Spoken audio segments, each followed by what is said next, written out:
ലോക്സഭയിലെ പ്രതിപക്ഷത്തുള്ള ഏറ്റവും ശക്തരായിട്ടുള്ള എംപിമാരിൽ ഒരാളാണ് ആനന്ദ് ബദൌരിയ എന്ന സമാജ്വാദി പാർട്ടിയുടെ അംഗം. ലോക്സഭയിൽ മോദിയുടെ നേർക്ക് വിരൽ ചൂണ്ടി അമിത്ഷായുടെയും മോദിയുടെയും നടപടികളെ ചോദ്യം ചെയ്തുകൊണ്ട് അവരെ തൊലിയിരിച്ചു വിട്ടിരിക്കുകയാണ്.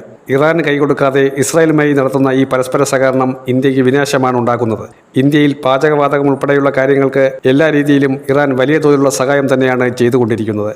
ഊർജ്ജ മേഖലയിൽ ഇറാൻ നടത്തിവരുന്ന സഹകരണത്തെക്കുറിച്ച് പറയാതിരിക്കാൻ കഴിയില്ല.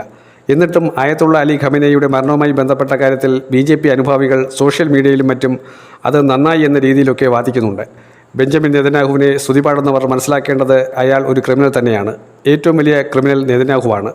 ഈ ലോകത്ത് നെതന്യാഹുവിനെയും അമേരിക്കയുടെ ഈ പെൻറ്റഗണിലെ വലിയ തോതിലുള്ള കിരാ നടപടികൾ നടത്തുന്ന ബുദ്ധികേന്ദ്രങ്ങളെയും ടെററിസ്റ്റുകൾ എന്നല്ലാതെ മറ്റൊന്ന് പേരിട്ടാണ് വിളിക്കേണ്ടതെന്ന ചോദ്യമാണ് ആനന്ദ് ബദൌരിയ എടുത്തു പറയുന്നത്.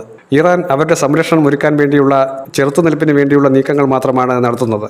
ഇറാൻ നടത്തുന്ന പോരാട്ടം അവരുടെ അഭിമാനം സംരക്ഷിക്കാൻ, അവരുടെ ആത്മാഭിമാനം കാത്തു സൂക്ഷിക്കാൻ വേണ്ടി അവർ ജീവൻ മരണ പോരാട്ടം നടത്തുന്നു.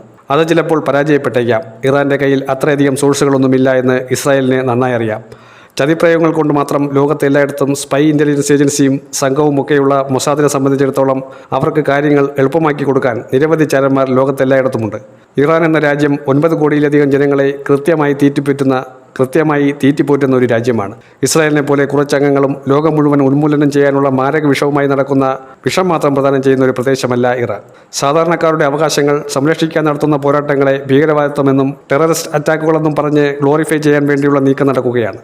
അതിനുവേണ്ടി കുടപിടിക്കാൻ ശ്രമിക്കുന്നത് അങ്ങേയറ്റം അരാജകത്വമാണെന്നും അങ്ങേയറ്റം മ്ലേച്ഛകരമാണ് എന്നും തുറന്നടിച്ചിരിക്കുന്നു. ലോക്സഭയിൽ നേരത്തെ തന്നെ പ്രതിപക്ഷ നേതാവായ രാഹുൽ ഗാന്ധി വളരെ വ്യക്തമായി പറഞ്ഞു, ഇറാന് ഐക്യദാർഢ്യം പ്രഖ്യാപിക്കേണ്ട സമയമായി കഴിഞ്ഞിരിക്കുന്നു. ചേരിചേരാ നയങ്ങളുടെ ഭാഗമായി ഇന്ത്യ എടുത്തിട്ടുള്ള നിലപാട് എന്താണെന്ന് നമുക്കറിയാം. എന്നിട്ടെന്തിനാണ് ഇസ്രായേലിനെ പോയി ഈ നിർണായക ഘട്ടത്തിൽ പിന്തുണ അറിയിച്ചത്? അതിൽ തന്നെ എല്ലാം വളരെ വ്യക്തമായിരുന്നു. ഇത് തെറ്റായിട്ടുള്ള സന്ദേശമേ നൽകുകയുള്ളൂ.